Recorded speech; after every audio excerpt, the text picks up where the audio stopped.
चालू कर दो।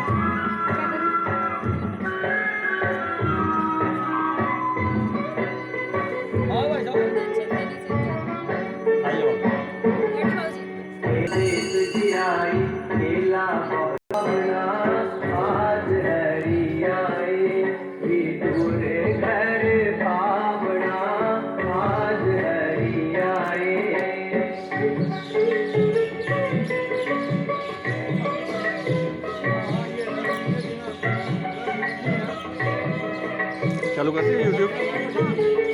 चालू है कर दिया। इधर देखो एक मिनट। जी इधर देखिए। दीदी देखो इधर फेस।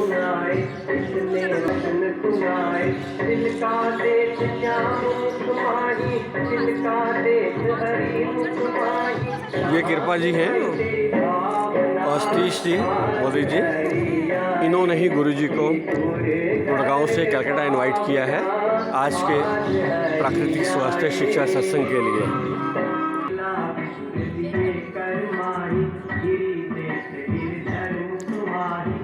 ये आज के सत्संग के लिए ज्योति प्रज्वलित कर रहे हैं गुरु जी। इसके बाद आज का कार्यक्रम शुरू होगा।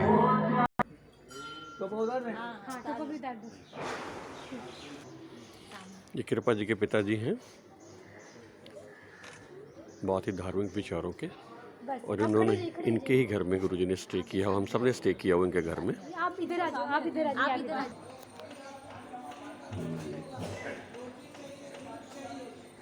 कृपा जी और उनके परिवार ने मिलकर के और सहयोग में कार्यक्रम का आयोजन किया है कोलकाता में। आज उसकी बहुत ज़्यादा ज़रूरत है समाज को, देश को, बल्कि पूरे विश्व को। क्यों? संसार में अज्ञानता के अंधकार में कि उसको कोई रास्ता नहीं मिल रहा कि वो क्या करे। विचार करें, हमारे पास सबसे बड़ी दौलत कौन सी है? धन है क्या? भौतिक पदार्थ है क्या? अगर धन और भौतिक पदार्थ सबसे बड़ी दौलत है तो ये भौतिक पदार्थ और धन बहुत लोगों के पास है, क्या वो सारे सुखी? दुनिया में नज़र मार करके देखें, बहुत बड़े बड़े अमीर से अमीर व्यक्ति भी हैं जिनके पास धन दौलत कोई कमी नहीं है, हजारों करोड़ों कंपनियों के मालिक है, लेकिन शारीरिक स्वास्थ्य से वो भी दुखी है। स्वास्थ्य एक ऐसा गुंजलदार विषय बन गया है, उलझा हुआ आजकल विषय बन गया है कि एक साधारण मनुष्य को तो क्या मालूम है, बड़े बड़े विद्वानों को भी इसकी गुंजलों का, उलझनों का पता नहीं चल रहा है कि क्या करें। शरीर के अंदर में ब्लड प्रेशर, शुगर, गैस बन रही है, तेजाब बन रहे हैं, साइनस, माइग्रेन, अस्थमा, थायराइड, मोटापा, heart attack, brain haemorrhage, paralysis attack, cancer, पता ही नहीं कितनी बीमारियां इसके अंदर बन रही हैं और उसको कुछ समझ में नहीं आ रही है क्या करें। दवाइयों का कोई कमी नहीं है। आज से 60-70 साल पहले हॉस्पिटल भी कहीं कहीं हुआ करता था और दवाइयाँ भी कुछ नहीं हुआ करती थी। कोई छोटी मोटी वैद्य टीम गाँव में गली मोहल्ले में होते थे और वो छोटी मोटी जड़ी बूटियाँ रगड़ के पुड़ियाँ बना करके दे दिया करते थे। इतनी टेबलेट इंजेक्शन तो कोई जानता तक नहीं था, और उसी से जो है लोग स्वस्थ रहते थे। तो हमारे मन में उस समय ये भ्रम था कि हमारी जो शिक्षा प्रणाली है उसमें त्रुटियां हैं, कोई योग्य वैद्य नहीं है, वैद्य योग्य डॉक्टर नहीं है। और धीरे धीरे करके जब बीमारियां बढ़ने लगी तो हमारे मन में ये आया कि हॉस्पिटल ज़्यादा खुल जाए, दवाइयाँ ज़्यादा उत्पादन हो जाए इन बीमारियों का, और हम लोग का इलाज हो जाए, और हम लोग, ये मन में भाव आता था लोगों को। मैं भी गांव में पढ़ा, आज अस्पताल भी बहुत खुल गए, कमी नहीं, दवाइयों का उत्पादन भी खूब बढ़ा लिया, उसकी भी कोई कमी नहीं। किसी भी पैथियाँ भी बहुत बन गई हैं, एलोपैथी, आयुर्वेदिक, होम्योपैथिक, यूनानी, सिद्धा, प्राकृतिक चिकित्सा, कितनी जो है पैथियाँ भी बन गई हैं। और उनके डॉक्टरों की भी बहुत कमी नहीं, क्योंकि हमने प्रोग्रेस करी है ना इधर साइड में कि ज़्यादा से ज़्यादा डॉक्टर बनाओ, दवाइयाँ ज़्यादा से ज़्यादा रिसर्च करके तैयार करो, ताकि ये सारा समाज स्वस्थ हो जाए, खुशहाल हो जाए। बेशक इंसान ने प्रयास अपनी ओर से किया है कि सब लोग स्वस्थ रहें, कोई रोगी ना हो संसार में, कोई दुखी ना हो, कोई बीमार ना हो। बेशक बहुत प्रयास किए, लेकिन हमारे उस प्रयासों का परिणाम क्या आया? क्या परिणाम स्वरूप उन प्रयास का हम लोग निरोग हो गए, हम लोग स्वस्थ हो गए, हम लोग प्रसन्न हैं, हमारा जीवन आनंदित हो गया, हम लोग खुश हैं, हमारे रोग सारे जड़ से खत्म हो गए? क्या ऐसा हुआ है? अगर हुआ है तो फिर तो ठीक है, अगर नहीं हुआ है, आज संसार इतना दुखी है, एक बीमारी का इलाज कर रहे हैं, करते करते वो बीमारी ठीक नहीं होती है, उसके साथ साथ 2-4 बीमारियां और बढ़ रही हैं, उसके साथ साथ बीमारियां और बढ़ रही हैं। तो हमने कहीं ना कहीं कुछ हमारे विज्ञान में, हमारी समझ में, हमारी प्रोग्रेस में कहीं ना कहीं त्रुटि है, जिस त्रुटि को हमारी मेडिकल साइंस और हमारी सरकार समझ नहीं पा रही है। कहाँ त्रुटि है, उसको कैसे दूर किया जाए, क्योंकि ये जो समझ है, इसकी समझ हमारे ऋषि मुनियों के पास थी, गुरुजनों के पास थी, हमारे महापुरुषों के पास थी ये समझ, क्योंकि ये ईश्वरीय समझ है। शरीर जो है परमात्मा ने बनाया है, और परमात्मा का विज्ञान से बना है, उसी के विज्ञान से ये शरीर ठीक होता है, स्वस्थ होता है, डेवलप करता है, ग्रो करता है, और वही विज्ञान इस शरीर के अंदर में खराब हुए अंगों को ठीक करता है। ये एक बहुत बड़ा रहस्य है, आज सारी मानवता के आगे, पूरे विश्व के आगे बहुत बड़ा रहस्य बना हुआ है, भेद बना हुआ है कि कैसे वो अंदर का विज्ञान बिना किसी दवाई के उपयोग करता है, सही शरीर को ठीक करता है।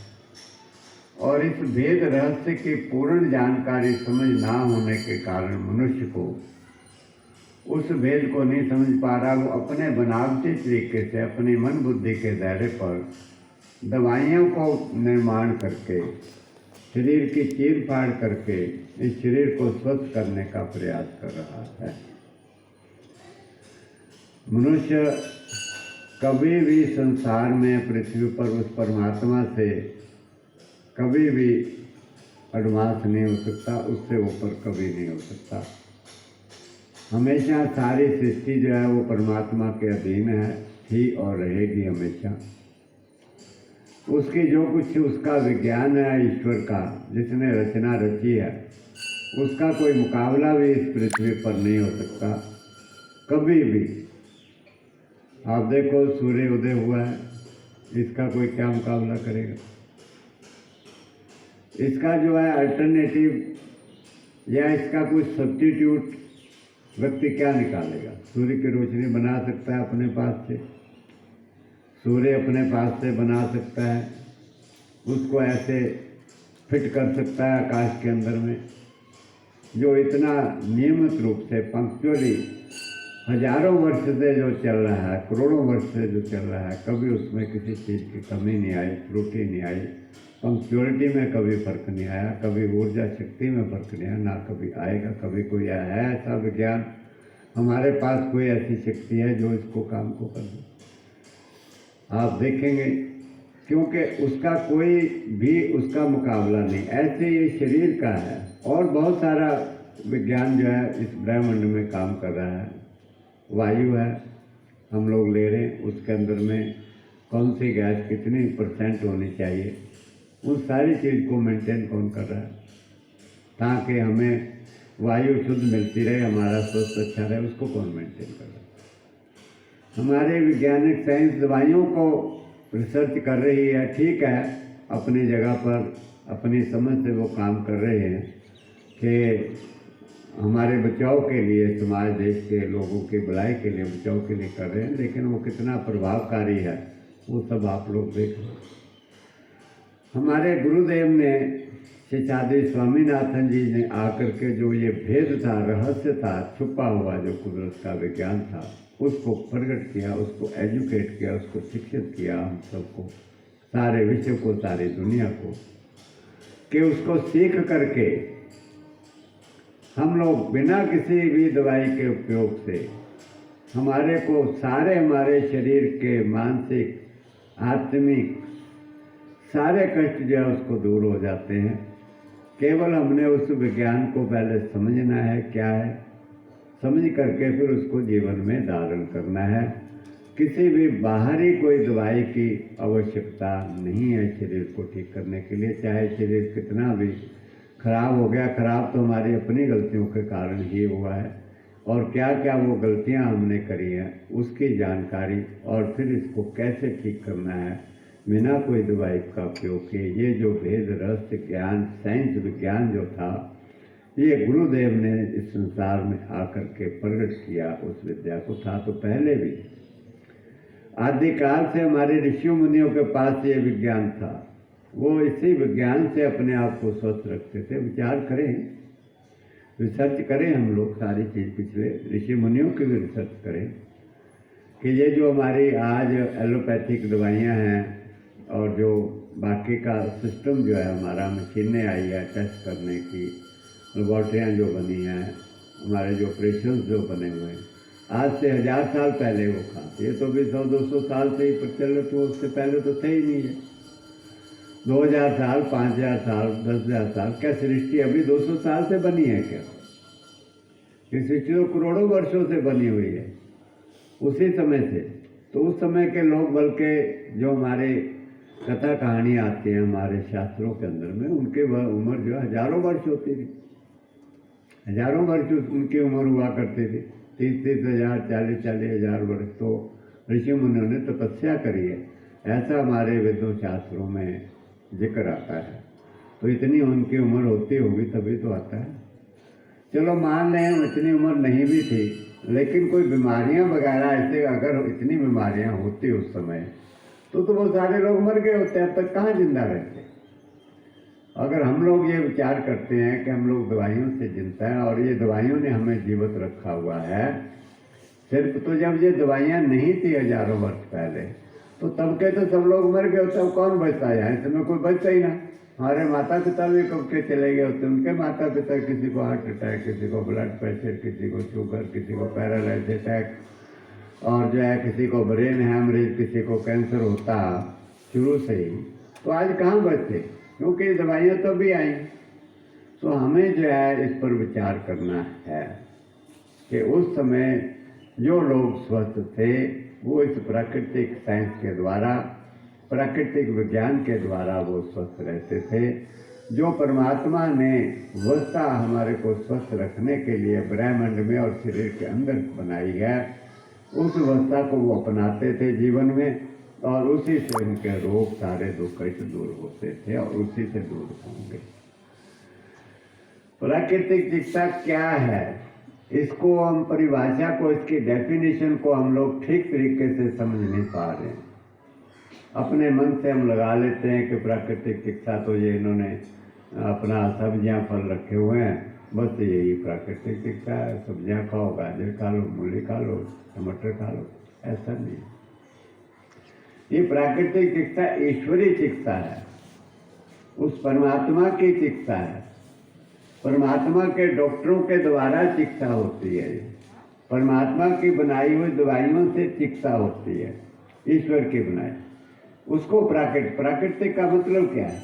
प्राकृतिक का मीनिंग ये है कि जो चीज़ अपने आप इस ब्रह्मांड में काम कर रही है ईश्वरीय शक्ति से, उसको हम प्राकृतिक कह देते हैं।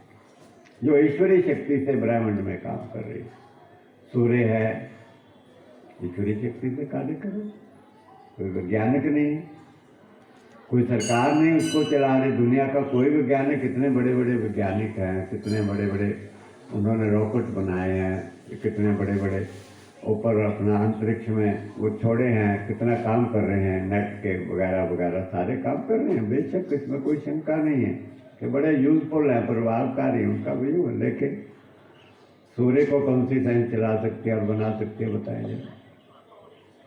वायु को कौन सी साइंस बना सकती है सारे ब्रह्मांड में? पेड़ पौधों को फल लगते हैं, कौन सी साइंस लगा सकती है इनको फल जो है? बरसात कौन सा विज्ञान कर सकता है? जब चाहे हम बरसात हो जाए, जब चाहे ना हो बरसात। तो यहाँ पर आकर के हमारे को इस बात को समझना पड़ेगा कि ईश्वरीय साइंस जो है वो हमारी साइंस से हमेशा एडवांस है और हमारी साइंस उनका मुकाबला नहीं कर सकती।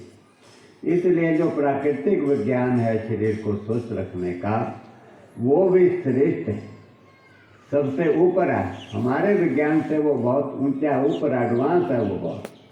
हमारा जो विज्ञान है वो उसका मुकाबला नहीं कर सकता। थोड़ा बहुत लाभ हमें होता है, दवाइयों से, ऑपरेशन कराने से कुछ ना कुछ सहायता मिलती है। हम ये नहीं कहते कि बिल्कुल ही वो खराब है, कुछ ना कुछ मदद हमें जरूर मिलती है, लेकिन ईश्वर का मुकाबला नहीं हो सकता। इसलिए आज हमने अपने विज्ञान की ओर हम लोग भटक गए, उस ईश्वरीय विज्ञान को छोड़ करके, क्योंकि उसका प्रचार नहीं रहा काफ़ी वर्षों से।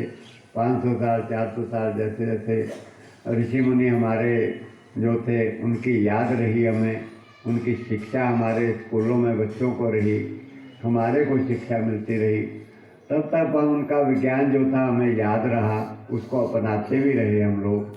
लेकिन जैसे जैसे करके वो शिक्षा प्रणाली समाप्त हुई, हम लोग कुछ आधुनिक अपने आप को समझ करके आधुनिकता की ओर हम लोग जाने लगे, मॉडर्न बनने लगे, नए युग की ओर जाने लगे। और पुराने जो हमारे ऋषि मुनियों का विज्ञान था उसको हम धीरे धीरे करके छोड़ते चले गए और तैसे तैसे ही हमारे अंदर में रोग बीमारियां पनपती गई और तैसे तैसे ही उसका समाधान इलाज दवाइयों से, ऑपरेशनों से, इंजेक्शनों से हमने रिसर्च करते गए और उनका इलाज तैसे तैसे दवाइयाँ और उससे करते गए। और फिर दवाइयों का लंबे समय से उपयोग करने पर उनके साइड इफेक्ट आते गए। एक बीमारी का इलाज हमने दवाया, शुगर को, डायबिटीज़ को दवाइयाँ खा रहे हैं, कोई 10 साल से, कोई 20 साल से, अब उसके इतने भयंकर परिणाम आ रहे हैं।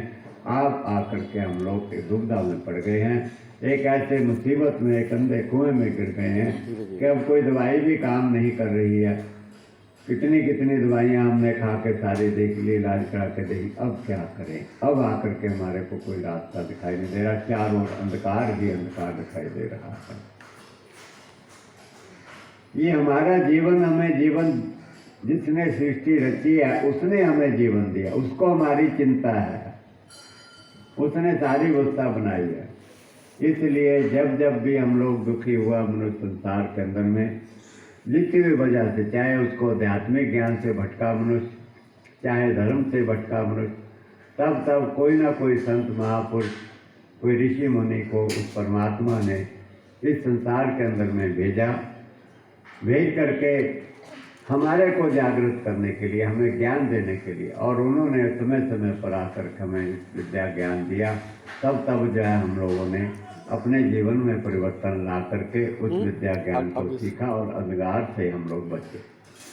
तब तक अज्ञानता के अंधकार से हम लोग बचे और इस समय आकर के हमें आध्यात्मिक ज्ञान नहीं, इस समय आकर इस प्राकृतिक विज्ञान की हमें जरूरत है, क्योंकि अब हम स्वस्थ से ज़्यादा भटक गए हैं, उस प्राकृतिक स्वस्थ को भूल चुके हैं हम लोग। इसलिए आज उसकी ज़रूरत है हमें। उसकी ज़रूरत को पूरी करने के लिए परमात्मा ने हमारे गुरुदेव, जिनके आप फोटो देख रहे हैं, शेषाद्रि स्वामीनाथन जी, जिनको 15 सितंबर 1921 में इनका इस पृथ्वी पर आगमन जन्म हुआ कि जाओ जाकर के इस मानवता को, भटके हुए लोगों को और दुखी लोगों को इस प्रकृति का विज्ञान दो, इनकी समझ दो, ताकि वो लोग सभी बीमारियों से उनका छुटकारा हो करके वो स्वस्थ और खुशहाल हो जाएं और दवाइयों से सदा के लिए वो मुक्त हो जाएं। अस्पताल और दवाइयों से कभी उनको ज़रूरत ही ना पड़े। तो उन्होंने जो आज संकट हमारे ऊपर आया है, परमात्मा को, ईश्वर को सारी चीज़ पता है। ईश्वर सर्वज्ञाता है। अगर ईश्वर सर्वज्ञाता नहीं है तो फिर दुनिया में और भी कोई नहीं है सर्वज्ञाता। परमात्मा को आने वाली आज जो परिस्थिति हुई है, चाहे कोरोना की हो, चाहे डेंगू की हो, चाहे शुगर, ब्लड प्रेशर हो, कोई भी हो, जिस परिस्थितियों में हम लोग डूबे हुए हैं, इन सारी परिस्थितियों का पहले ही मालूम था। इसलिए गुरुवर को उन्होंने 60-70 साल पहले ही इस विद्या ज्ञान को सिखाने के लिए, हमें बचाने के लिए इस पृथ्वी पर भेजा कि पहले ही बचाओ इस संसार को। जो लोगों ने उनकी शरण में जाकर इस विद्या ज्ञान को सीखा, आज वो इतनी भयंकर परिस्थितियों के अंदर में भी हर्ष पुष्ट खुशहाल हैं और मानवता की सेवा में लगे हुए हैं। कोई कोरोना, कोई शुगर, कोई ब्लड प्रेशर, कोई घुटने का, उनका कोई हार्ट अटैक, कोई उनको किसी प्रकार का साइनस, माइग्रेन, तो कोई बीमारी उनको छू नहीं पाई है और बड़े हट पुष्ट और खुशहाल है और बल्कि मानवता की सभी मिलकर के सेवा कर रहे हैं उनके इस विद्या और ज्ञान के द्वारा। गुरुजनों का विज्ञान जो होता है सारी सृष्टि के जीवों के मात्र के लिए होता है, सभी प्राणी मात्रों के कल्याण के लिए होता है। वो किसी से कोई धन दौलत कमाने के लिए, कोई सामान इकट्ठा करने के लिए, कोई अपना स्वार्थ के लिए नहीं होता, क्योंकि ईश्वर जो है वो कल्याणकारी है और ईश्वर के भेजे हुए संत भी सारी मानवता के लिए कल्याणकारी होते हैं। उनका ये विद्या ज्ञान सारी सृष्टि के जीवों के लिए निःशुल्क होता है। कोई भी हो, कोई जाति धर्म, किसी प्रकार का कोई भेदभाव नहीं होता। आज ज़रूरत है हमें उस विज्ञान की। हम उसको बैठ करके यहाँ पर व्यवस्था गुरु महाराज द्वारा ही ये व्यवस्था बनाई जाती है, परमात्मा के द्वारा। जो लोग दुखी हैं वो आकर के इस विद्या ज्ञान को सीख लेंगे, उनके सभी रोग, सभी कष्ट जड़ से समाप्त हो जाएंगे बिना कोई दवाई का उपयोग किए। तो हम सबसे पहले हम लोग आज ये सीखेंगे कि हम लोगों को बीमारियां आती क्यों हैं। सबसे पहले हर एक चीज़ के रूट काज को पहले समझना है। हम कोई भी एक्सीडेंट हो जाता है कहीं भी, रेलगाड़ी का हो जाए, हमारी कार का हो जाए किसी, तो हम लोग ये हमेशा रियलाइज करते कि हमने गलती कहाँ करी, रियलाइज करते। रेलगाड़ी का एक्सीडेंट हो गया तो सरकार की वहाँ पर जो है नोटिस जो है जारी हो जाता है उसका कि भैया उसकी ऑर्डर हो जाता है कि भाई इसकी जो है इंक्वायरी करो कि किस व्यक्ति की गलती है। तुरंत ही हो जाता है। हवाई जहाज़ों का एक्सीडेंट हो जाता है, किस व्यक्ति ने गलती करी है, कहाँ गलती करी है, और उसको दंड दो ताकि दोबारा से एक्सीडेंट ना हो। आप लोग ये देखते हैं कहीं भी होता है, ऐसे ही सड़क पर चलने के रूल रेगुलेशन इस प्रकार से बनाए जाते हैं ताकि एक्सीडेंट ना हो और सारी ट्रैफिक आराम से चले। लाइटें बनी हुई हैं, इशारे बने हुए हैं, साइन बोर्ड लगे हुए हैं सबको ठीक चलाने के।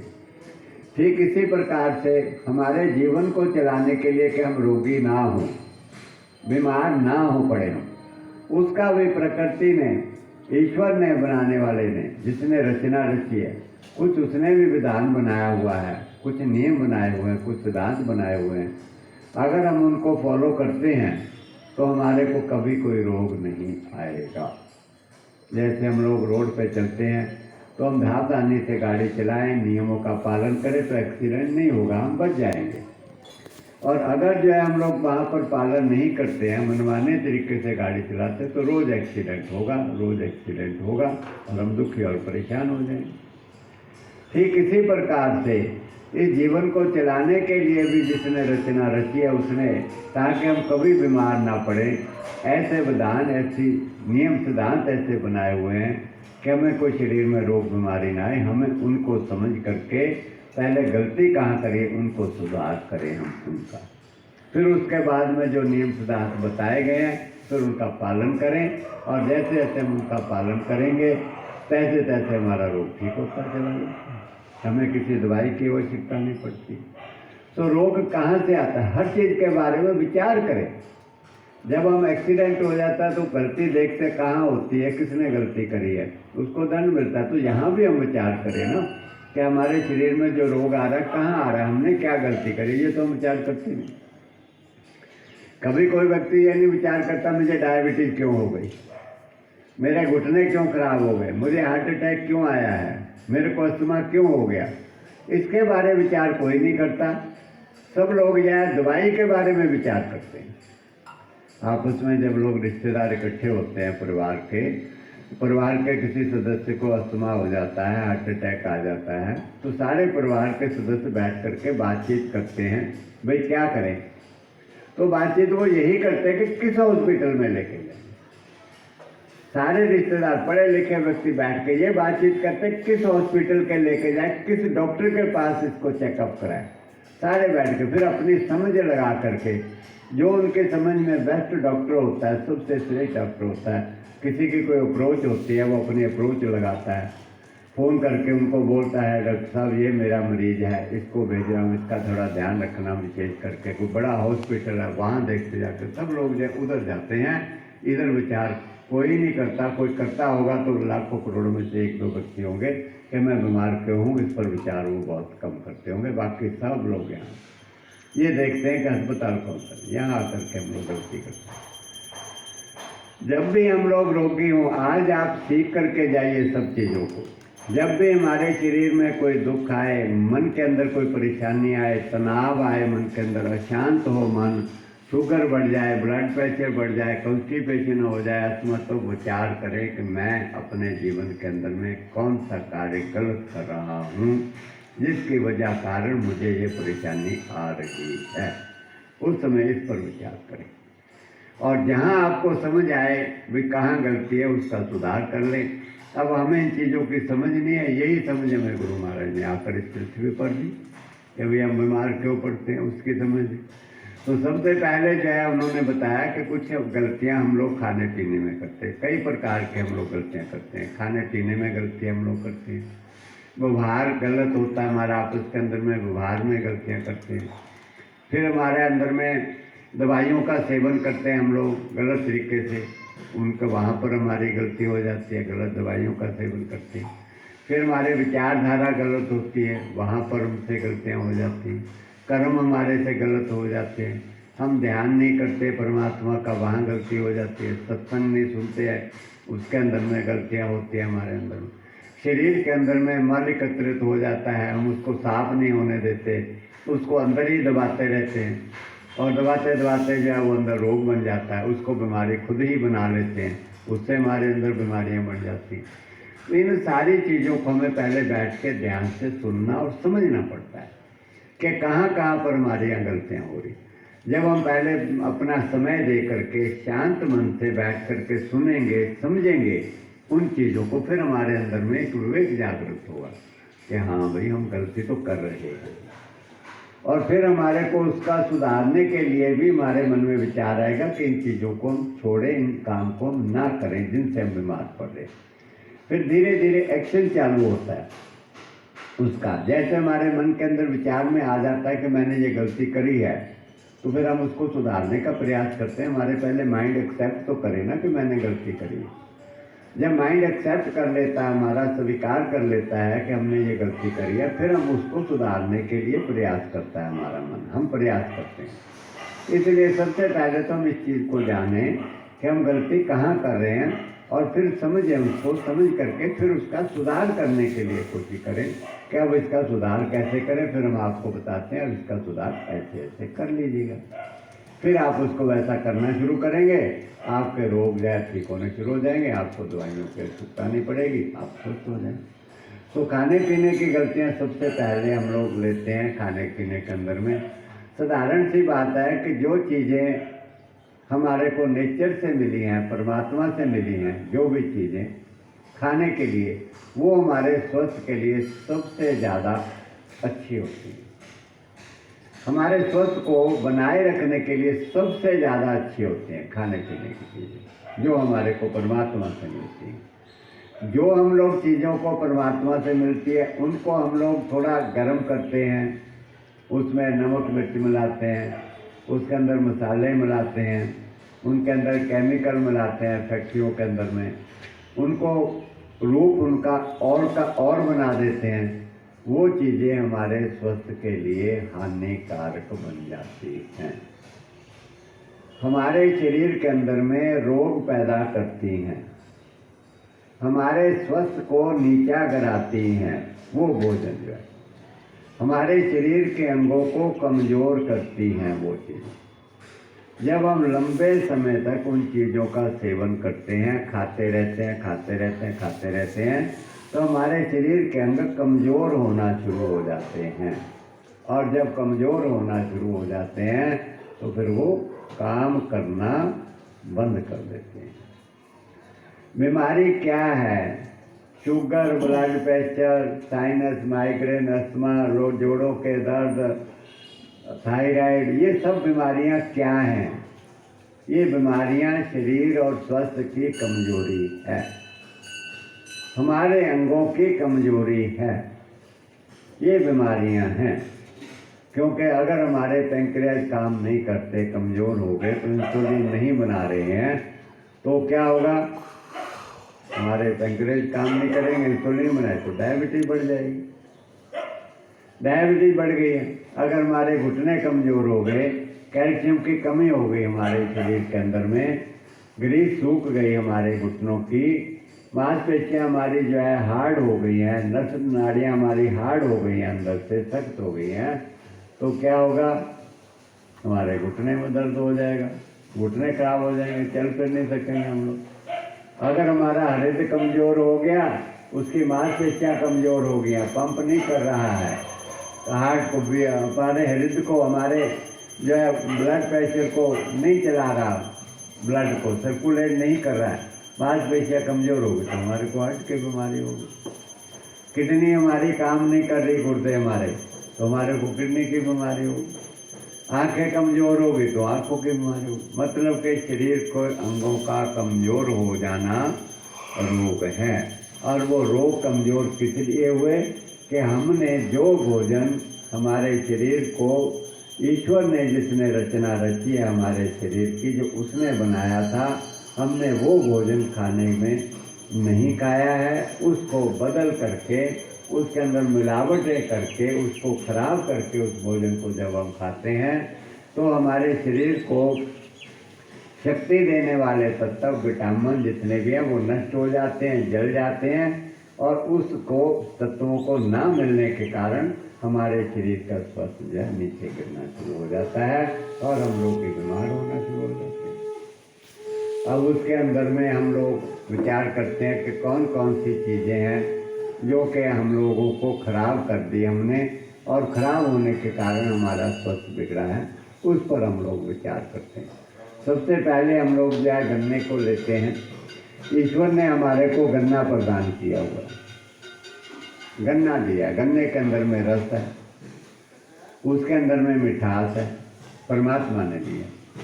और उस गन्ने के अंदर में शक्ति है, ताकत देने के तत्व हैं, कैल्शियम है, आयरन है, फास्फोरस है उसके अंदर में।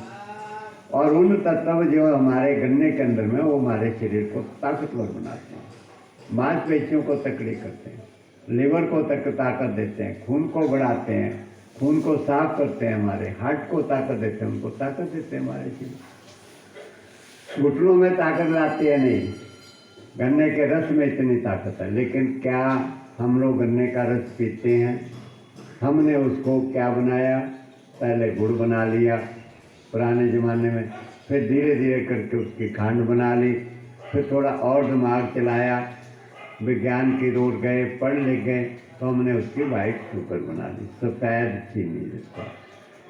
अब ईश्वर ने गन्ने का रस दिया था, हमने उसको बदल बदल के खराब कर करके उसकी सफ़ेद चीनी बना ली, और उसके अंदर में कितने तरह के केमिकल तेजाब डाले, डाल के उसको, तभी तो वो चमक आई उसमें। और गन्ने का रस आपको पता है रंग उसका हल्का हरे रंग का होता है, काले रंग का होता है। उसको सफ़ेद चमचमाने के लिए, बिल्कुल एकदम चमकती करने के लिए उसके अंदर में कुछ तो मिलाना होगा। कितना कुछ मिलाया गया होगा उसका आपको पता है, उसकी आपको समझ नहीं हमें कि उसमें क्या मिलाया, और उसका क्या इफेक्ट हमारे शरीर पर आता है ये भी हमें नहीं पता, क्योंकि हमें इन चीज़ों की जानकारी नहीं है। हमारे मन के अंदर में जो है बस एक बात कुछ ये है कि चीज़ शुद्ध होनी चाहिए, उसके अंदर में मलिनता ना हो, गंदगी ना हो, ऐसे हमें लगता है। इस भाव से जो हम लोग सोचते हैं कि गन्ने के रस में गंदगी है, क्योंकि वो देखने में काला लगता है, रंग उसका काला होता है, इसीलिए लगता है वो गंदा है, उसमें मलिनता है, उसमें मैल है, उसमें इम्प्योरिटीज़ है। और जो वाइट शुगर सफ़ेद है वो रिफाइंड करके साफ करके बनाई गई है, उसमें कोई इम्प्योरिटीज नहीं है, कोई गंदगी नहीं है, और वो हमारे स्वास्थ्य के लिए सबसे ज़्यादा अच्छी, हमारे मन में ये दिमाग में दूसरी बात। जबकि इसके विपरीत गन्ने का रस हमारे स्वास्थ्य के लिए सबसे ज़्यादा अच्छा है, सबसे ज़्यादा अच्छा। गन्ने का रस आप पूरे सर्दियाँ मौसम पे कभी आपका लीवर खराब नहीं होगा, कभी भी लीवर डैमेज नहीं होगा, घुटने खराब नहीं होंगे, मैंने बताया, चश्मा नहीं लगेगा आपको, आपके अंदर में कैल्शियम की कमी नहीं आएगी, आयरन की कमी नहीं आएगी, फास्फोर्स के, क्योंकि जो चीज़ तत्व हमारे बॉडी को चाहिए वो हमने गन्ने के रस में भरे हुए हैं, उनको हमने खाया तो हमारे शरीर को मिल गए, तो हमारे शरीर को कमज़ोर कैसे होंगे? कमज़ोर तो हमारा शरीर तब हो रहा है जब उसको तत्व नहीं मिल रहे हैं।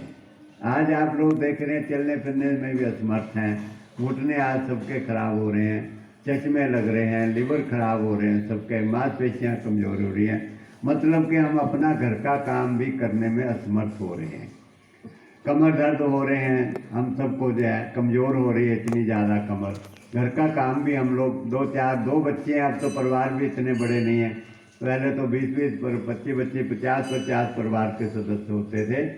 उस समय जो है सारे घर का काम करते थे लोग, इतने तकड़े थे, खेती भी करते थे, इतने स्वस्थ थे। लेकिन आज हम अपने घर का भी काम नहीं कर सकते, 2 बच्चों का भी पालन पोषण करना बहुत भारी पड़ रहा है हमारे को, घर का काम करना भी, वो भी बीमारियों से ग्रस्त है, माता पिता हमारे बीमारियों से ग्रस्त है, उनके माता पिता ग्रस्त है, बच्चे हमारे अपाहिज पैदा हो रहे हैं, ऑपरेशनों से हो रहे हैं, और वो भी जो है बहुत वीक कमज़ोर हो रहे हैं, उसके बाद उनको भी बीमारियां आ रही हैं। 5 साल के बच्चों को आज शुगर हो रही है, आँखों को चश्मा लग रहा है, उनके हृदय में छेद है, किसी को कुछ है, किसी कुछ है, भिन्न बीमारियां छोटे छोटे नवजात बच्चों को आ रही हैं, लेकिन हम उसका समाधान क्या है, विचार क्या है, ये हम नहीं समझ पा रहे हैं। इसलिए जो भी भोजन हम लोगों ने गलत किया है, सबसे पहले उस भोजन को हम लोग ठीक करें। वाइट चीनी के अंदर में क्या क्या डलता है, अल्ट्रामैरिन ब्लू डलता है, सल्फर डलती है उसके अंदर में, जो पटाखों के अंदर में जलती है, जो एक पॉइजन है, जहर है। अल्ट्रामैरिन ब्लू डलता है, पशुओं की हड्डियों का चूरा डलता है, उसको सफ़ेद करने के लिए, दानेदार बनाने, ऐसी उसमें केमिकल तेजाब डलते हैं। जब हम उस सफ़ेद चीनी को खाते हैं, तेजाब वो हमारे शरीर को खा जाते हैं, हमारे अंगों को वो खा जाते हैं, हमें पता ही नहीं चलता, धीरे धीरे करके हमारे अंगों को बढ़ा देते हैं। आज आप देखो 5 साल के बच्चे के दांत खराब हो रहे हैं, गड़ रहे हैं 5 साल के बच्चे के दांत, चश्मा लग रहा, क्यों?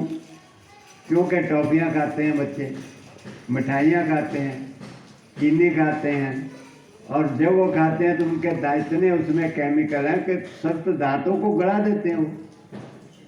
अब आप विचार करो, जो हमारे इतने सख्त दांत है हड्डियों जैसे, वो तो दिखाई दे रहे हैं, उनको गला देते हैं वो केमिकल, तो पेट में जाके हमारे लिवर को कमज़ोर नहीं करते, हमारे पैंक्रियाज को कमज़ोर नहीं करते, आंतड़ियों को कमज़ोर नहीं करता, वो हमारी हड्डियों को कमज़ोर नहीं करती, क्या मांसपेशियों को कमज़ोर नहीं, वो सारे शरीर को अंदर को कमज़ोर करते हैं।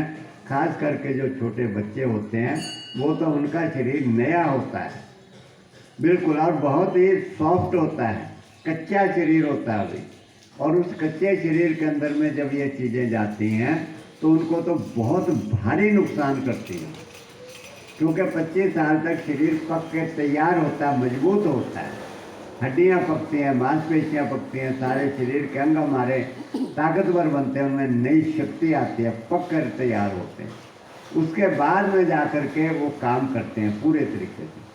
अगर वो कच्चे होते हैं, जब नवजात शरीर होता है बच्चे का, वो तो बस एक खाली एक तरीके से उसका एक ढांचा ही बना हुआ होता है शरीर का, वास्तव में ताकत नहीं होती। बच्चा जो छोटा नवजात है उसके अंदर तो कोई पाचक रस भी नहीं निकलता, तैयार होता हो, इसलिए सिर्फ माँ का दूध ही पीता है। 6 महीने तक तो उसके अंदर में कोई पचाने वाली रस नहीं निकलता भोजन को, सिर्फ माँ के दूध के अलावा। इसलिए छोटे बच्चे को तो माँ के दूध के अलावा पानी तक भी निषेध है, पानी तक भी छोटे बच्चे को नहीं देना। अगर छोटे बच्चे को पानी भी दिया वो भी उसको पचता नहीं है, वो भी उसको पचा नहीं सकता, क्योंकि पानी पचाने के लिए भी कुछ एंजाइम की ज़रूरत पड़ती है, वो एंजाइम जब भी नहीं निकलते छोटे बच्चे के अंदर में, बाकी वो मीठी चीज़ों को तो कहाँ पचाएगा। और देखने में आता है कि माताओं का दूध कम बनता है, और छोटे बच्चे को माताएं बाहर से दूध लेके थैलियों का उसमें चीनी घोल करके उसको पिलाती रहती हैं, चॉकलेट टॉफ़ी उनको खिलाती रहती हैं, और उसी के साथ साथ उनके शरीर का अंग के उसी समय उनके अंग खत्म होना शुरू हो जाते हैं। और कैसे वो बच्चे ताकतवर शक्तिशाली बड़े बन करके देश समाज की सेवा करेंगे, कैसे वो स्वस्थ रहेंगे, जबकि बचपन से ही उनके शरीर के अंगों का नाश हो जाता है। गर्भावस्था में ही माँ जो गलत चीज़ें खाती है, उन्हीं के कारण भी शरीर के अंग बच्चे के पूरी तरह डेवलप नहीं हो पाते, ग्रो नहीं कर पाते हैं, वहीं से बच्चे कमज़ोर पैदा हो रहे हैं, ऑपरेशन हो रहे हैं, बुरी हालत हो रही है। आपके सामने है सारा समाज, घर परिवारों में आप देख रहे हैं, अपने रिश्तेदारों में किस तरीके के साथ हालतें खराब हो रही हैं। सारे घर घर हॉस्पिटल बना हुआ है, शुगर ब्लड प्रेशर की मशीनें, दवाइयाँ सब ने अपने घर के अंदर रखी हुई हैं, और जो है रोज़ नापते रहते हैं, शुगर बढ़ गई कभी घट गई, कभी बीपी बढ़ गया कभी घटे, उसके बाद भी हार्ट अटैक आ गए, कभी कुछ हो गया कभी कुछ हो गया, ये सब चीज़ें चल रही। सबसे पहले हमें अपने आप को इस चीज़ पर जागरूक होना है, अवेयरनेस लानी है भोजन के बारे में, कि जो चीज़ें गलत हैं, हमारे स्वास्थ्य का नाश करती हैं, हम उनको खाना बंद करें। इसलिए सफ़ेद चीनी और चीनी से बनी हुई जितनी भी चीज़ें हैं उन चीज़ों का सेवन ना करें। उन्हीं को आप छोड़ देंगे बचपन से ही तो आप काफ़ी हद तक स्वस्थ हो जाएंगे। आपको डायबिटीज़ कभी नहीं होगी, आपके घुटने कभी खराब नहीं होंगे, आपका लीवर कभी वीक नहीं होगा, चश्मा आपको कभी नहीं लगेगा, आपको कमर दर्द आपकी कभी नहीं होगी, आपकी डिस्क स्लिप डिस्क कभी नहीं करेगी, आपकी ज़िंदगी में कभी हार्ट अटैक नहीं आएगा। बहुत सारी बीमारियां आपकी भोजन ठीक करने से ही ठीक हो जाएंगी। कितना आश्चर्य आपको होगा कि आप 10-10 साल 20-20 साल से इतनी दवाइयाँ खा रहे हैं और आपके रोग ठीक नहीं हुए। आप अपने भोजन में, खान पीन में थोड़ा सा अदल बदल करेंगे, जो चीज़ें नुकसान देती हैं उनको आप बंद करेंगे, और जो आपके स्वास्थ्य को ठीक करती हैं, जैसे आप देख रहे हो हमारे पास इतनी सारी चीज़ें पड़ी हुई हैं, ये नारियल पड़ा हुआ है, फल पड़े हुए हैं, ये सब्जियां हैं पड़ी हुई, मूली है, गाजर है, मेथी है, ये चीज़ों आप इन चीज़ों का सेवन करना शुरू करेंगे और आप ठीक होते चले जाएंगे। आपकी दवाइयाँ सारी छूटती चली जाएंगी, आपका ब्लड प्रेशर, शुगर जो है, हार्ट प्रॉब्लम आपकी सारी आपकी नॉर्मल होती शुरू हो जाएगी, और आप लोग खुद इस चीज़ का एहसास करेंगे कि मैं 10 साल से दवाई खा रहा था, इतना से खामखा परेशान हो रहा था दवाई खाकर, और उसके साथ साथ किडनी और खराब हो रही है लोगों की। देख लो जाके क्या हाल है किडनी के मरीज। कोई बीमारी कम हो रही है बता दो, कोई शुगर कम हो रही है?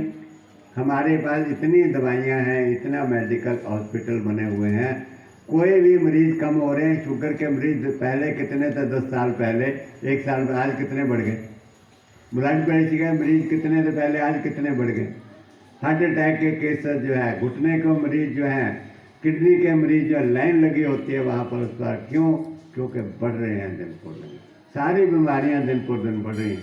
अब तो कोरोना आ गया, कोरोना ने तो और हालत ख़राब कर दी है। आपके सामने ही है क्या हालत हो रही है मनुष्य की, कैसे दुनिया तड़प तड़प के मर रही है।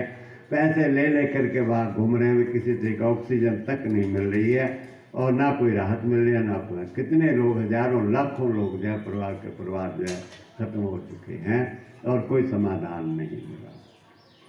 इसलिए हमें अब दोबारा नेचर की ओर वापस लौटना है, प्रकृति की ओर चलना है। जिसने सृष्टि के, हम लोग परमात्मा की पूजा करते हैं, हम लोग मंदिर में बैठे हुए हैं, भगवान के पूजा करते हैं भगवान की, लेकिन जो भगवान कहते हैं वो तो बात नहीं मानते ना, और वो बात नहीं मानते तो इसलिए फिर हम दुखी हैं। भगवान किशन कहते हैं, मूर्तियाँ लगी हैं भगवान की सब जगह, हम लोग पूजा करते हैं, आकर के प्रसाद चढ़ाते हैं, माथा टेकते हैं, भगवान से दुआ करते हैं कि प्रभु सुख शांति देना हमें। लेकिन भगवान किशन ने जो गीता के अंदर में हमारे को उपदेश दिया है जीवन को, चाहे उसको तो नहीं माना हमने उसको समझना है। यही बात भगवान किशन ने गीता के अंदर में भी हमें कही है, युक्त आहार विहारस्य युक्ता चेतया कर्मसो युक्ता स्वप्ना विबोधस्य योगो भवति दुख। भगवान किशन ने सारी बातें हमारे दुखों को, रोगों को दूर करने का इलाज गीता में बता दिया है। मगर हम गीता पढ़ते हैं, खाली शब्दिक तौर पर पढ़ते हैं, उसका भाव और उसका जो आचरण है वो अपने जीवन में धारण नहीं करते हैं। इसलिए हम लोग रोगी हैं। पूजा हम लोग करते हैं भगवान की, लेकिन बात नहीं मानते, इसलिए हमारे रोग ठीक नहीं हो रहे। आज आप लोग यहाँ आए हो मंदिर में, हमारी बात भले ही मानो ना मानो, लेकिन भगवान की बात तो मान लो, भगवान किशन की बात तो मान लो। तो भगवान कहते हैं युक्त आहार। युक्त आहार का मतलब ये है कि जो भोजन परमात्मा ने आपके लिए बना करके दिया। जब बच्चे का जन्म होता है, बच्चा कुछ नहीं खा पाता, तो दूध कौन देता है, दूध कौन देता है, भगवान देता है ना, या माँ देती है बना करके। माताएं भी बैठी हुई हैं, माँ बना कर देती है, नहीं देती ना, सबको पता है भगवान देता है। क्योंकि माँ अगर दूध बना सकती तो कभी भी बना लेती, जब जी चाहे बना ले। लेकिन ये किसी के हाथ में नहीं है, उस ईश्वर के हाथ में। जब बच्चों को जन्म देना होता है, परमात्मा शरीर में ऐसे रस, ऐसे पार्टिकल, ऐसी क्रियाएं बना देता अपने आप कि उसका दूध बनना चाहिए। शरीर के अंदर का सारा सिस्टम जो ईश्वर के हाथ में है, परमात्मा का आपके हाथ में नहीं है। आपके हाथ में भोजन खाना है, कर्म आपके हाथ में है सिर्फ, उसके बाद जो उसका फल आना वो सब ईश्वर के हाथ में। इसलिए अंदर में, शरीर के अंदर में जो कुछ भी हमारी ज़रूरत है वो परमात्मा ने हमें बना कर दी है। अगर उस समय हमारे को दूध दिया तो उसके बाद फिर दांत दिए। अब दूध कब तक पिएगा, छोटा बच्चा होता तो माँ की गोदी में बैठ जाता, बड़ा हो जाता है शरीर तो माँ की गोदी में थोड़ी बैठ पाएगा, कब तक दूध पिएगा। इसलिए देखो परमात्मा ने सुंदर रचना बनाई। जैसे जैसे शरीर बड़ा होता है तैसे तैसे भगवान उसको दांत दे देता है। पहले कच्चे दांत देता है ताकि हम लोग थोड़ा थोड़ा नरम भोजन खाएं।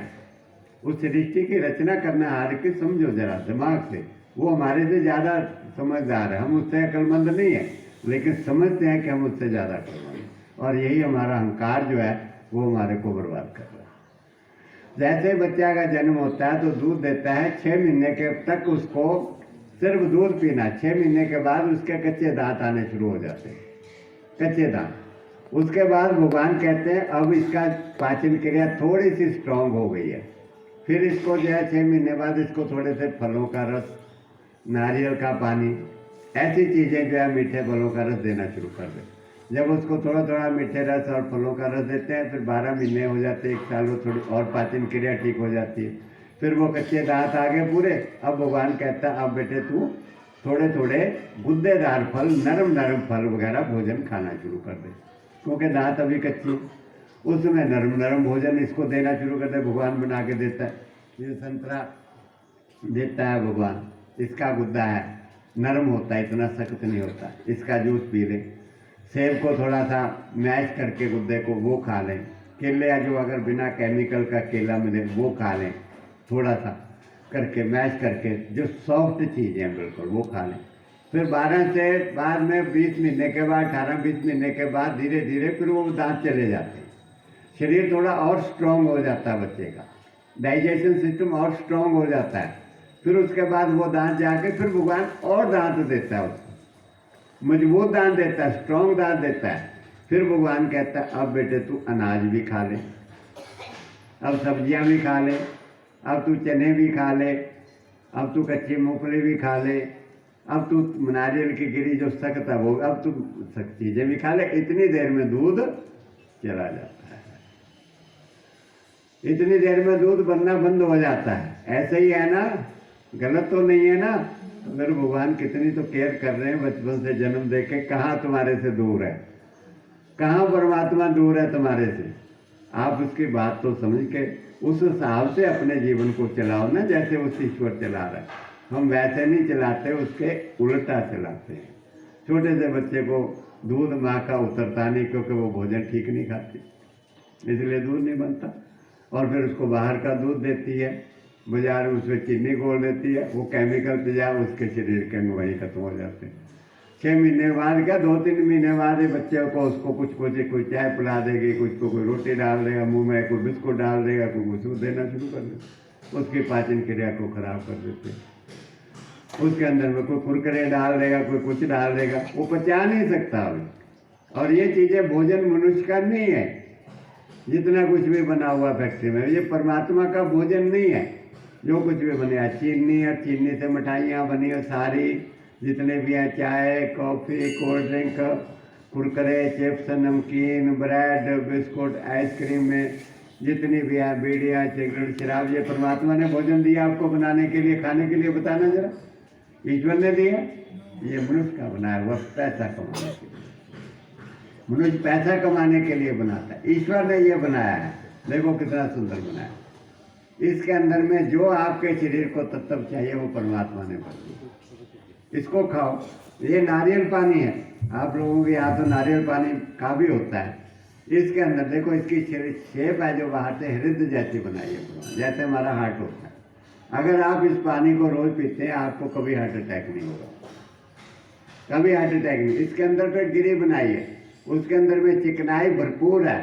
हमारी बॉडी को चिकनाई भी चाहिए, घुटनों में ग्रीस चाहिए, सारे जोड़ों में ग्रीस चाहिए हमारे। अगर हम इसकी गिरी खाते हैं, नारियल पानी पीते हैं, तो दोनों चीज़ें अगर हम लोग लेते हैं बॉडी को, तो हमारा स्वास्थ्य जो है बहुत बढ़िया रहेगा, बहुत बढ़िया रहेगा। भगवान कृष्ण ने गीता के अंदर में ये बातें सारी हमें समझाई हुई है। भगवान कृष्ण कहते हैं, आयु सत्व बल आरोग्य सुख प्रीति विवर्धना रस्या स्निग्धा स्थिरा हृदय आहारा सात्विक क्रिया। हम लोग किसी की बात भी नहीं मानते, हम भगवान की पूजा करते हैं लेकिन भगवान की बात नहीं मानते, इसलिए हमारी पूजा करी हुई भी सफल नहीं होती है।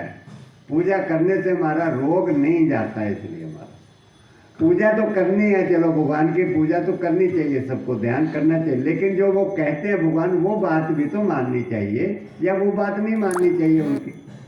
भगवान कहते हैं आपकी आयु को बढ़ाने वाला भोजन, सत्व आपके मन को शुद्ध निर्मल पवित्र करने वाला भोजन, आरोग्य आयु सत्व बल आपके शरीर में बल पैदा करने वाला। आप लोग सब चाहते हैं शरीर में बल आए, बच्चों को तकड़ा करना चाहते हो ना, कमज़ोर तो नहीं करना चाहते कि हम कमज़ोर हो जाएं, बिल्कुल घुटने खत्म हो जाएं। चाहते हो ना? नहीं चाहते। कोई नहीं चाहता हमारे घुटने खत्म हो जाए, कोई नहीं चाहता मेरे को डायबिटीज़ हो जाए, हार्ट अटैक आ जाए, मैं मर जाऊँ। सब लोग प्रयास कर रहे हैं कि हम तकड़े बने। क्या हो गए तकड़े? बन गए तकड़े सब? नहीं है ना, बीमारियाँ उल्टी भरी पड़ी। क्यों? क्योंकि भगवान का कहना नहीं माना, उसके नियम के उल्टे ही चल रहे हैं, तो कैसे तकड़े होंगे? हमें विचार करना है। सब लोग पढ़े लिखे हैं, आप लोग कोई अनपढ़ नहीं है, लेकिन विचार कीजिएगा भगवान क्या कहते हैं। भगवान कहते हैं आयु को बढ़ाने वाला भोजन, आयु सत्व, तुम्हारे मन जो आज मन के अंदर में जो इतनी जहर आ गई है, एक दूसरे के प्रति नफरत पैदा हो गई है आज, उसको निकाल के मन को निर्मल करने वाला, सत्व का मल होता है, मतलब होता है शुद्ध करने वाला, पवित्र करने वाला। आगे ये बात तो आप लोग जानते ही हैं कि जैसा खाइए अन्न ऐसा होवे मन, ये तो सब समझते हैं। लेकिन हमें ये नहीं पता कि हम खाए वो गलत रहे इसलिए हमारे मन ऐसे बने हुए, ये नहीं समझते हम लोग। इसलिए मनों के अंदर नफरत आ गई। क्या समाज के अंदर प्यार है? नहीं है ना। परिवारों में वो प्यार है पहले जैसा? नहीं है ना। हमने बच्चों को पालते हैं, पाल करके शादियाँ हो जाती है, क्या सेवा करते हैं माता पिता की? सुनते हैं कुछ? नहीं सुनते हैं, सब उल्टे। बताओ, आपस में परिवारों में भी प्यार नहीं रहा, समाज में भी प्यार नहीं रहा, तो फिर बच्चा क्या? नफरत, दुख, बीमारियां, रोग, टेंशन, तनाव और भोगे जाओगे। क्योंकि हम परमात्मा के विरुद्ध चल रहे हैं, इसलिए सारी परिस्थिति हुई है। पुराने ज़माने के अंदर में आज से 50, 60, 70 साल पहले लोगों में प्यार था कि नहीं था? ना प्यार। परिवारों में भी प्यार था। परिवार में 20-25 सदस्य मेंबर होते थे और सारे इकट्ठे रहते थे, सारे मिल करके रहते थे और आपस में बड़ा प्यार होता था, सारे मिल के काम करते थे सारे। और 5-5, 7-7 बच्चे सबके होते थे, ऐसा नहीं है किसी के, सबके होते थे बच्चे। और माता पिता भी स्वस्थ होते थे, बच्चे भी सारे स्वस्थ होते थे। और आज 1-1, 2-2 बच्चे भी बीमारी पैदा होते हैं, माता पिता भी बीमार, बच्चे भी बीमार, और बस दवाइयाँ चल रही। सारे परिवार की जो दवाइयाँ चल रही। शायद ही कोई परिवार ऐसा हो जो ये कहे जी मेरे परिवार में किसी की कोई बीमारी नहीं है। मेरे को नहीं लगता कि कोई आपके अंदर कोई होगा। क्या सबके अंदर घर में बीमारियाँ, सबके घर में हॉस्पिटल में। तो आज हम आपको उन सारी बीमारियों से छुटकारा देने के लिए आए हैं कि आपको कोई भी दवाई की बीमारी कभी ना हो। जो आ गई है आप बात ध्यान से बैठ कर समझ लेंगे, आज ही से आपके ब्लड प्रेशर, शुगर, घुटने ठीक होने शुरू हो जाएंगे। आज ही से ठीक होने, सारी दवाइयाँ छूट जाएंगी। तो भगवान कृष्ण कहते हैं आयु सत्तम, मन को निर्मल करने वाला, बल, आपके अंदर में बल पैदा करने वाला, ताकत देने वाला, आरोग्य, आपके शरीर के सारे रोगों को दूर करने वाला, सुख प्रीति वर्धना, आपको सुख प्रदान करने वाला, प्रीति विवर्धना, आपके मन के अंदर में स्वभाव को मीठा करने वाला, जिससे आपकी प्रीत हो जाए, सबके साथ प्यार हो जाए। आज मनुष्य जरा सी बात हो जाए लड़ने मरने को तैयार हो जाता है, फट से लड़ने मरने इतना उत्तेजित हो जाता है। जरा सी बात हो जाए, माता पिता भी जरा सी बात कहते हैं उनके साथ भी लड़ने मरने को तैयार हो जाता है। बाहर तो हो ही जाता है। पहले माता पिता डंडे से भी मार देते थे, खूब पिटाई करते थे माता पिता, और स्कूल में मास्टर जी भी पिटाई करते थे। और मैं आपको सच्ची बात बताऊं कि जब बच्चा गलती करता था स्कूल में तो मास्टर जी उनको मारते थे उनको।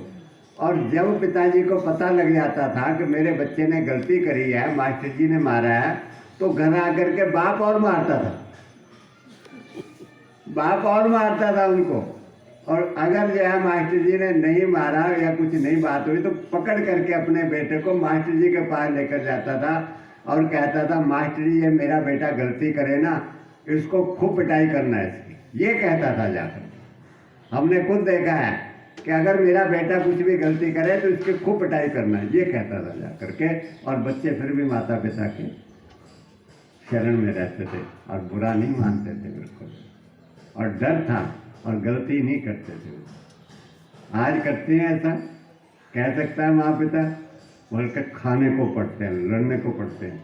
पैसा भी यहाँ तक भी है कि उनका सबको जमीन जात छीन करके उनको पालन, उनकी देख रेख भी नहीं करते, उनको जो वृद्धाश्रम में डालते। ऐसी बुद्धि हो गई, सारी गलत भोजन की है जो परमात्मा के विरुद्ध चल रहे हैं, उसके कारण है सारे। इसलिए भगवान कृष्ण कहते आयु सत्ता बल आरोग्य सुख प्रीति वर्धना रस्या स्निग्धा स्थिरा हृदयाहारा सात्विक क्रिया। कहते रस से भरा हुआ और चिकनाई से भरा हुआ भोजन खाओ।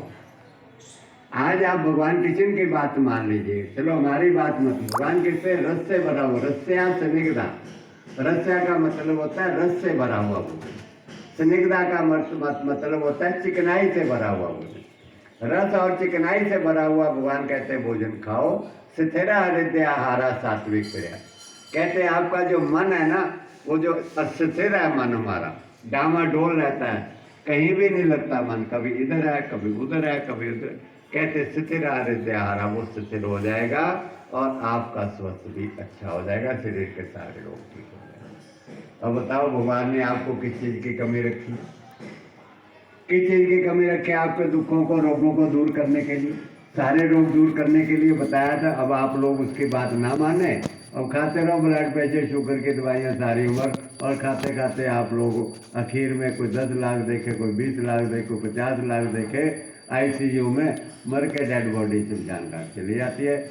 खुद भी इंसान सारी उम्र नर्क भोगता है और परिवार वालों को दुखी करता है और सारी जिंदगी का पैसा कमाया हुआ बर्बाद करके मर जाता है। आप बताओ कोई सुख है मनुष्य जीवन का?